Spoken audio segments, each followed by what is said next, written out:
Hello दोस्तों, welcome back to our YouTube channel education river. I hope आपने previous year video देखी होगी जिसमें ये एग्जाम पेपर मैंने अपलोड कर रखा है। बाकी आज हम इस वीडियो में एग्जाम पेपर को सॉल्व करेंगे, जिसके थ्रू मैं आपको इजी वे में आपको बताऊंगी कि पीवाईक्यू को सॉल्व कैसे किया जाता है। देखिए, मुझे ऐसा लगता है कि अगर आप किसी भी एग्जाम की तैयारी कर रहे हैं तो उसके पीवाईक्यू को करना मतलब बहुत इंपॉर्टेंट हो जाता है। और ऐसा नहीं है कि फॉरेस्टर के आपको पीवाईक्यू मतलब बहुत साल पहले के भी मिलेंगे, क्योंकि जो हमारे टाइम पे ही जो एग्जाम हुआ था वो पहली बार हुआ था। तो चलिए, टाइम मैं ज़्यादा नहीं लेती हूँ, मैं अपनी वीडियो स्टार्ट करती हूँ। तो जैसा कि आपको स्क्रीन पे दिख रहा होगा, पहला क्वेश्चन मैंने बायोलॉजी को पहले स्टार्ट किया है। तो बायोलॉजी में आप देख रहे हैं कि पहला क्वेश्चन है, इंग्लिश और हिंदी दोनों में ही है, आपको जो सुटेबल लग रहा है आप उसको रीड कर लीजिएगा। तो मैं इंग्लिश में ही पढ़ रही हूँ कि जैसा कि क्वेश्चन है कि which of the following is not not known as a B vitamin. मतलब यहाँ पे आपको चार ऑप्शन दिए हैं और आपसे पूछा गया है कि इनमें से ऐसा कौन सा जो विटामिन है। जैसे कि आप देख रहे हैं कि यहाँ पे ये थाइमीन, फॉलिक एसिड, स्कॉर्बिन, इनमें से कौन सा है जो बी विटामिन नहीं है। तो देखिए, एक तरीका होता है कि आपको या तो पता हो कि कौन कौन से विटामिन होते हैं, और दूसरा तरीका ये होता है कि आपने सपोज आपने इस क्वेश्चंस को देखा, आपको आंसर पता लग गया और आप अब आगे बढ़ गए। देखिए, कभी भी पीवाईक्यू करने का ये गलत तरीका है। आपको अगर ये चारों ऑप्शन दिए ना तो आपको पता होना चाहिए कि चलिए, मैं ऑप्शन तो आपको बता दे रही हूँ कि ये सी ऑप्शन राइट है, लेकिन ये सी ऑप्शन राइट क्यों है? थाइमिन क्यों नहीं सही है? फॉलिक एसिड क्यों नहीं है? अल्फा लिपोइक एसिड क्यों नहीं है? तो देखिए, इसके लिए आपको मैं एक्सप्लेन करती हूँ। तो देखिए, आप लोगों को पता ही है कि जो विटामिन्स होते हैं बहुत ज़्यादा इसेंशियल होते हैं हमारे लिए। बहुत छोटी क्वांटिटी होती है लेकिन इसेंशियल होता है। जैसा कि मैंने आपको यहाँ पे विटामिन के नेम, केमिकल नेम और इनके डिसीज भी बता रखा है, ये पूरा चार्ट है। ये आपको सिर्फ इसी एग्जाम के लिए नहीं, बल्कि सारे एग्जाम के लिए ये टेबल जो है वो बहुत ज़्यादा इंपॉर्टेंट हो सकती है। ये टेबल बहुत ज़्यादा इंपॉर्टेंट है। तो देखिए, जैसे कि आपको पता है कि विटामिन्स को भी दो तरह की कैटेगरी में बांटा जाता है। एक वो जो विटामिन होते हैं जो वाटर सॉल्युबल होते हैं, और एक वो विटामिन जो कि फैट सॉल्युबल होते हैं। तो वाटर सॉल्युबल विटामिन जो होते हैं वो हमारे विटामिन बी होता है और विटामिन सी। और जितने रेस्ट ऑफ विटामिन है, vitamin A, vitamin D, vitamin E, vitamin K, ये जो होते हैं ये फैट सॉल्युबल होते हैं। देखिए, जब भी विटामिन, ये जो लिस्ट है ना वेरी इंपॉर्टेंट है, जिसमें भी आपको ये पांच विटामिन, आई मीन ये जो छह विटामिन है, ये तो आपको बहुत अच्छे से पढ़े होने चाहिए। इनका केमिकल देखिए, विटामिन में ये केमिकल नेम क्या है मतलब। देखिए, जो हमारे शरीर होता है, शरीर में ये जो फॉर्मेशन है, इनको हमने नाम तो दे दिया कि ए विटामिन है, बी विटामिन है। तो इनको कोई ना कोई तो केमिकल स्ट्रक्चर होगा, कोई ना कोई तो इनको बना रहा होगा। क्योंकि हम कहते हैं ना, ये सूरज से हमें विटामिन डी मिल रहा है, या हम कहते हैं कि हरी सब्जियां खाओ या संतरा खाओ, उससे विटामिन सी होता है। हम ये सारी चीजें बोलते हैं ना, तो ये हमारे शरीर में एज इट इज तो नहीं रहती, ये आती होंगी। ये कुछ ना कुछ केमिकली रिएक्शन करती हैं और केमिकल रिएक्शन करने के बाद ये केमिकल फॉर्म होता है।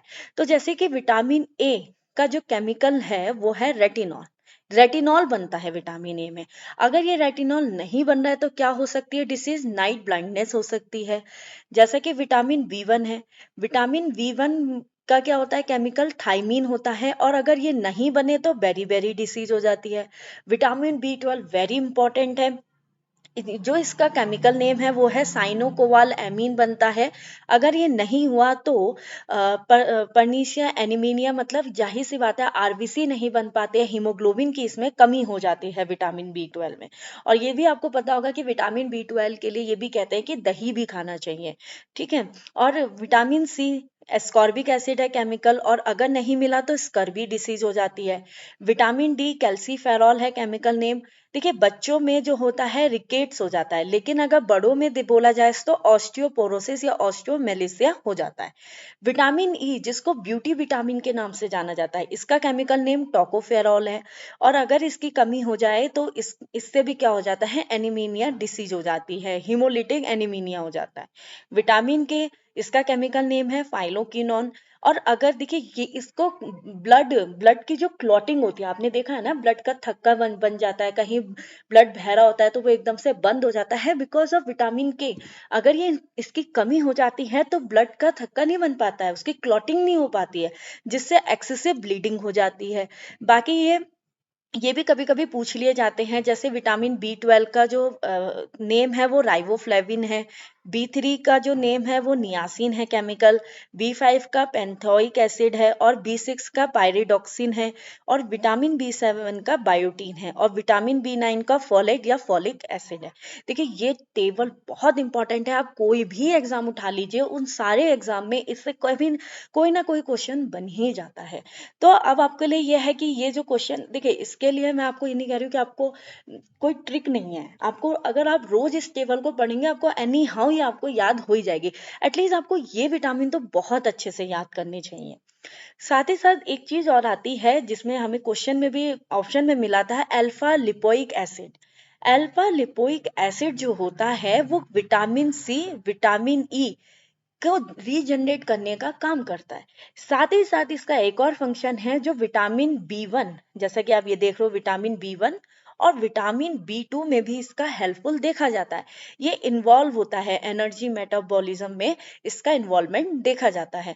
तो जैसे कि अगर आपको ये पूरी स्लाइड अगर आपको अच्छे से समझ में आई कि विटामिन ए के क्या केमिकल नेम है और अल्फा लिपोइक एसिड का कहाँ रोल है, तो आप इस क्वेश्चन को आप इजीली तरीके से कर सकते हो। अब हमें बहुत अच्छे समझ में आ गया कि थाइमिन जो है वो किसका नाम हो गया, B1 का नाम हो गया, विटामिन B1 में होता है। अगर आपको फॉलिक एसिड, जस्ट मैंने अभी आपको नीचे ही बताया कि देखिए यहाँ पे देखिए फॉलिक एसिड किसका है, B9 का। ये विटामिन बी ही तो है लेकिन इसको जरा नाम इनके अलग अलग हो गए, तो ये B9 में है। और एस्कॉर्बिक एसिड जैसे कि आप देख रहे हैं ये विटामिन सी में है। तो तो आप देख रहे हैं कि ये एस्कॉर्बिक एसिड किस में है, विटामिन सी में है। और अल्फा लिपोइक एसिड मैंने आपको बता ही दिया है कि ये विटामिन सी और विटामिन ई के रीजनरेट में तो काम कर ही रहा है, लेकिन साथ ही साथ ये V1 और B2 के लिए भी काफी इंपॉर्टेंट है। इसका मतलब कहीं ना कहीं ये V1 और B2 के लिए क्या है, विटामिन का काफी ज्यादा इंपॉर्टेंट रोल है। तो अब आपको इसी तरह से समझ में आ गया कि अब हमारा जो करेक्ट ऑप्शन है वो एस्कॉर्बिक एसिड होगा, क्योंकि विटामिन बी में एस्कॉर्बिक एसिड का तो नाम ही नहीं है। तो आई होप आपको ये क्वेश्चन समझ में आया। देखिए पीवाईक्यू करने का तरीका ही ये होता है कि आपको कंप्लीट नॉलेज पता होनी चाहिए। बाकी आप लोग इसका स्क्रीनशॉट ले सकते हैं अगर ये आपको काफी हेल्पफुल लगा है। चार्ट जो है वो आपके हर एग्जाम में काम आएगा और ये आपको याद रखना है। और एक चीज बहुत इंपॉर्टेंट बात होती है कि कभी कभी ये भी क्वेश्चन आता है कि वाटर सॉल्युबल विटामिन कौन है आपको, तो आप बहुत इजी तरीके से याद रख सकते हैं, बी और सी जो है वो विटामिन जो है वो वाटर सॉल्युबल है और बाकी जितने भी रेस्ट ऑफ हैं वो क्या होंगे, फैट सॉल्युबल होंगे। तो जैसा कि आप 68 क्वेश्चंस को देख रहे हैं जिसमें पूछा गया है कि for which of the following Culex mosquito is a vector. तो मैं आपको बता दूं ये जो क्वेश्चन है ना तो ये 9th की एनसीईआरटी का है ना ही 10th, ये आपको एग्जिटेड क्वेश्चन जो दिया है वो वहां पे 12th की बायोलॉजी का क्वेश्चन है एनसीईआरटी में, ह्यूमन हेल्थ और डिसीज। तभी मैं आपको बोल रही थी अपनी वीडियो में भी, अगर आपने नहीं देखा है तो आप देख सकते हैं, जिसमें मैंने आपको बोला है कि कुछ क्वेश्चंस 11th और 12th के थे तो आपको वो भी पढ़ना है, क्योंकि अभी आपके पास टाइम है, जब एग्जाम आ जाएगा फिर टाइम नहीं होगा। चलिए देखते हैं ये क्वेश्चन में कैसे इसको सॉल्व कर सकते हैं। देखिए इसमें दे रखा है कि बुचेरिया दे रखा है, लीसमानिया, ट्राइपनोसोमा, निजेरिया, ये सारे के सारे क्या है, डिसीज कॉजिंग वाले हैं। तो इसके लिए भी मैंने एक टेबल बनाई है। तो देखिए इसके लिए भी मैंने एक टेबल बनाई है तो आप देख सकते हैं। देखिए ये जो बुचेरिया है ये जो डिसीज करता है ये एक वर्म है, एक फाइलेरिया वर्म इसको कहते हैं।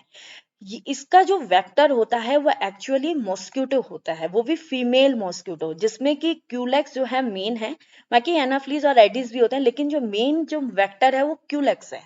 उसके बाद अगर ये किसी में डिसीज कर देता है तो एलिपेंथिस डिसीज, यानी कि जिसको हम कहते हैं ना कि हाथी की तरह पैर जिसका हो जाता है, वो डिसीज इसमें हो जाती है। ठीक, उसके बाद जो लीसमानिया डिसीज है ये भी एक क्या कहते हैं एजेंट है जो कि डिसीज कॉज करता है, लेकिन इसका जो वेक्टर होता है वो फीमेल सैंड फ्लाई होती है जो फिलियोबोटोमस होता है। और अगर इसके थ्रू डिसीज जो होती है वो होती है काला अजार, या इसको लीशमानियासिस भी कह देते हैं। फिर आता है ट्राइपेनोसोमा, ये ट्राइपेनोसोमा से भी डिसीज होती है लेकिन इसका वेक्टर है सीसी फ्लाई। और इससे जो डिसीज होती है वो स्लीपिंग सिकनेस होती है, जिसको ट्राइपनोसोमियासिस कहते हैं। देखिए क्वेश्चन सिर्फ वही नहीं आएगा नेक्स्ट टाइम, क्या पता है इसी जो चार्ट मैंने आपको बनाया है इससे भी कोई भी क्वेश्चन आ सकता है। ठीक इसी तरह आपको एक और डिसीज दी गई थी, नाइजेरिया। नाइजेरिया देखिए एक सेक्सुअल डिसीज है, इसका कोई वेक्टर नहीं होता है कि कोई वेक्टर होगा जिसके थ्रू ये डिसीज होगी। बेसिकली ये एक बैक्टीरिया है, और ये जो डिसीज जो ट्रांसमिट होती है वो ह्यूमन टू ह्यूमन कॉन्टेक्ट से होती है। तो जैसे सेक्सुअल कॉन्टेक्ट या ड्रॉपलेट या other form of close contact से होती है, और ये एक सेक्सुअल डिसीज होती है। तो अब आपको शायद ये क्वेश्चन बहुत इजी तरीके से सॉल्व हो जाएगा कि क्यूलेक्स मॉस्किटो किसका वेक्टर हुआ। बिल्कुल सही आंसर होगा ब्यूचेरिया का ही होगा, क्योंकि अगर लीशमैनिया होता है तो उसका वेक्टर सैंड फ्लाई है, ट्राइपनोसोमा का सीसी फ्लाई है, और नाइजेरिया का कोई वेक्टर ही नहीं है क्योंकि ये एक सेक्सुअल डिसीज है। बाकी अगर आपको और डिटेल में जाना है कि कौन सी डिसीज कैसे फैलती है, तो ये आप क्लास 12th का human health and disease chapter है, उसके थ्रू आप पढ़ सकते हैं एनसीईआरटी में। तो चलिए दोस्तों हम नेक्स्ट क्वेश्चन की तरफ चलते हैं। तो जैसा कि आपको स्क्रीन पे दिख रहा होगा ये क्वेश्चन 69 वाला। बट देखिए ये जो क्वेश्चन था, ये क्वेश्चन अगर आपने 9th और 10th क्लास की एनसीईआरटी अच्छे से पढ़ी है तो आप ये क्वेश्चन कर सकते हैं, क्योंकि ये जो डायग्राम है ये वाला, ये डायग्राम 9th क्लास की एनसीईआरटी का ही है। देखिए ये क्वेश्चन में आपको फ्लोएम से पूछा गया है, तो आपको पता होना चाहिए कि फ्लोएम होता क्या है। और बेसिकली ये जो फ्लोएम है ये एक कंडक्टिंग टिश्यू है प्लांट में। देखिए प्लांट में प्लांट को भी क्या है, प्लांट को भी जीना है तो उसको भी क्या चाहिए, जल चाहिए, उसको भी खनिज मिनरल्स वगैरह ये चाहिए।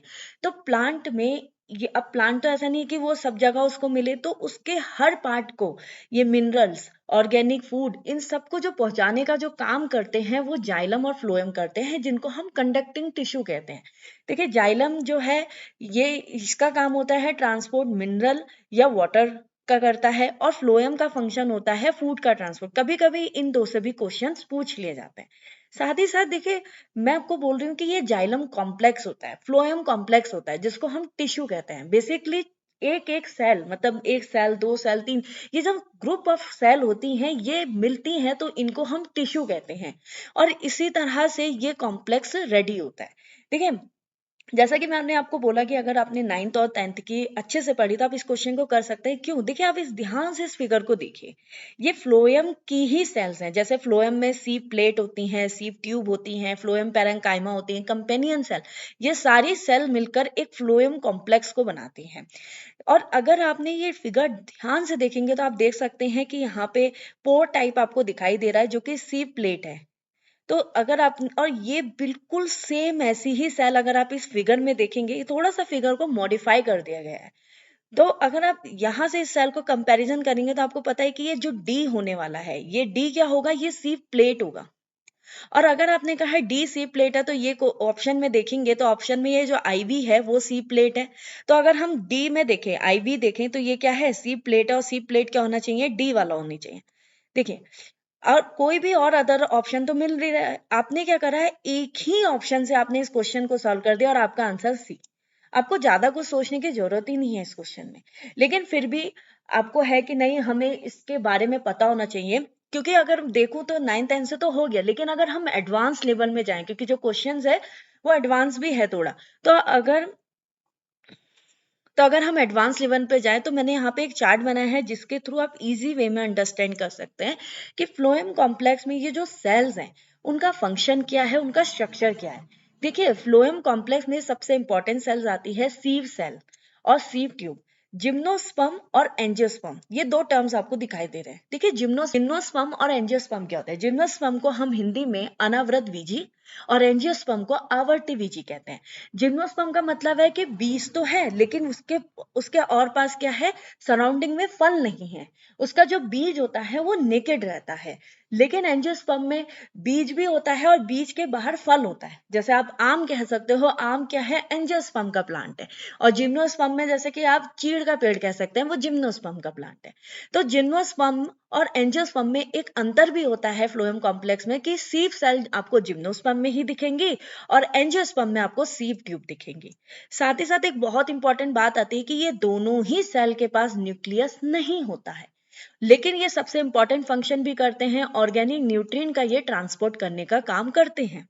जैसा कि आप डायग्राम में भी देख सकते हैं, इस डायग्राम में आपको ये जो सेल्स हैं, ये सेल्स क्या है, ये सीव ट्यूब या सीव सेल्स हम कह सकते हैं, ये एंजियोस्पर्म का ही दे रखा होगा, ये जो डायग्राम आपको दिया है। साथ ही साथ सेकंड जो सेल्स आती हैं इस कॉम्प्लेक्स में, वो है कंपेनियन सेल। नाम से ही है कि कोई सेल किसी को सपोर्ट कर रही है, कंपेन कर रही है। और इस सेल में क्या होता है, न्यूक्लियस होता है। और ये जो कंपेनियन सेल होती है, ये सीव सेल को एक मेटाबॉलिक यानी कि एटीपी प्रोवाइड करती है, क्योंकि इसके पास न्यूक्लियस है। अब मैं डिटेल में तो नहीं जा रही, बस आप ये समझ लीजिए कि ये एटीपी के थ्रू एनर्जी प्रोवाइड कर रही है सीव ट्यूब या सीव सेल को, और ये प्लाज्मोडेस्माटा के थ्रू लिंक होते हैं। यानी कि आप ध्यान से ये देख सकते हैं कि ये कंपेनियन सेल है और ये प्लाज्मोडेस्माटा है, जिसके थ्रू ये क्या है, लिंक है। उसके बाद फ्लोएम पैरेन्काइमा सेल्स आती हैं। ये नॉर्मल सेल की तरह होती है, इसको लिविंग सेल भी कहते हैं। इसमें जैसे कि आप यहाँ देख सकते हैं, इसमें फूड का क्या हो रहा है, स्टोरेज हो रहा है। फूड का ट्रांसपोर्ट नहीं, बल्कि जो फूड ट्रांसपोर्ट होके आ रहा है वो फूड का स्टोरेज हो रहा है। साथ ही साथ ये फ्लोएम ट्रांसपोर्ट को भी सपोर्ट करती है। फिर उसके बाद एक बहुत इंपॉर्टेंट पॉइंट ये भी है कि ये जो सीव प्लेट होती हैं, ये सिर्फ आपको एंजियोस्पर्म में ही दिखेंगी। जैसा कि आप देख लो ना, ये सीव प्लेट आपको एंजियोस्पर्म के प्लांट में ही दिख रही है ये। और इनमें क्या देखा जाता है, पोर प्रेजेंट होता है, जिनको ओपन चैनल कहते हैं। बिल्कुल ये छन्नी की तरह लगता है, जैसे आप देख भी रहोगे कि यहाँ पे बिल्कुल ये छन्नी की तरह दिख रहा है। तो ये सीव प्लेट या सीव ट्यूब कहते हैं। अगर आपको एक पॉइंट भी पता है ना कि सीव सेल या सीव ट्यूब में न्यूक्लियस नहीं होता है, तो भी आप इस आंसर को कर सकते हैं।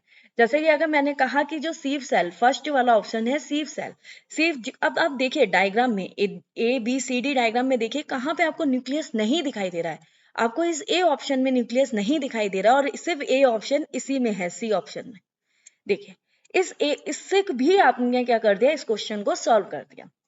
तो आप देख सकते हैं कि ये क्वेश्चन सिर्फ ऐसा ही नहीं है कि आपको एडवांस पढ़ने की जरूरत थी। अगर आपने ध्यान से भी एनसीईआरटी के डायग्राम को अच्छे से करा कि कौन सा डायग्राम कैसा है, पढ़ा अच्छे से, तो आप तब भी इस क्वेश्चन को कर सकते हैं। और बाकी तो ये मैंने आपको बता ही दिया कि फ्लोएम क्या है, फ्लोएम कॉम्प्लेक्स में क्या है। और नेक्स्ट क्वेश्चन को पढ़ते हैं। जैसा कि आपको क्वेश्चन में दिखाई दे रहा होगा, क्वेश्चन है, emasculation is required for which of the following. ठीक है, to obtain pure line, selective hybridisation, self pollination या इनब्रीडिंग। देखिए ये क्वेश्चन जो है वो 12th क्लास की बायोलॉजी से है। ठीक है, बट यहाँ पे मैं सोचती हूँ कि मैं इजी वे में आपको समझाने की कोशिश करूँ। ये जो डायग्राम है वो मैंने एनसीईआरटी से ही लिया है।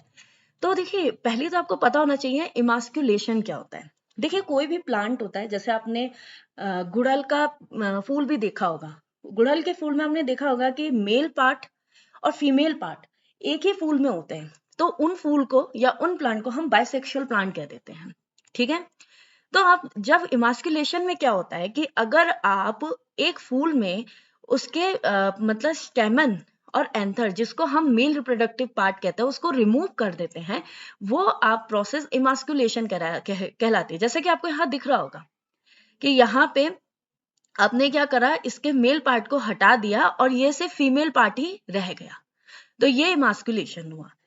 जब आपने उसको रिमूव कर दिया, फिर आपने किसी अदर प्लांट से उसका क्या करा, सिलेक्टिव हाइब्रिडाइजेशन करा दिया, और उसके थ्रू आपने फर्टिलाइज कराया, और वो वैरायटी एक इम्प्रूव बेसिस पे चली गई। यानी कि आपने यहाँ पे जनरली क्रॉस पॉलिनेशन करा दिया। लेकिन अगर हम, तो इसका मतलब ये हो गया कि इमास्कुलेशन लीड करता है सिलेक्टिव हाइब्रिडाइजेशन को। तो मतलब इसका ऑप्शन जो है वो बी सही है। लेकिन वही कहना है कि चलो बी तो सही हो गया, लेकिन ए गलत क्यों है, सी गलत क्यों है, डी। देखिए सेल्फ पॉलिनेशन का मतलब होता है कि मेल और फीमेल पार्ट एक ही में है और उनमें पॉलिनेशन हो रहा है, उसको हम सेल्फ पॉलिनेशन कहते हैं। उनमें किसी वेक्टर की रिक्वायरमेंट नहीं होती है। तो ये मास्कुलेशन से तो डेफिनेशन बिल्कुल अलग हो गई, तो ये ऑप्शन तो हो नहीं सकता। और सेल्फ पॉलिनेशन लीड करता है इनब्रीडिंग, नाम से ही है इनब्रीडिंग, मतलब किसी में इनब्रीडिंग कर रहे हैं, मतलब कोई क्रॉस ब्रीडिंग नहीं हो रही है या आउट ब्रीडिंग नहीं हो रही है। तो ये भी ऑप्शन सही नहीं है।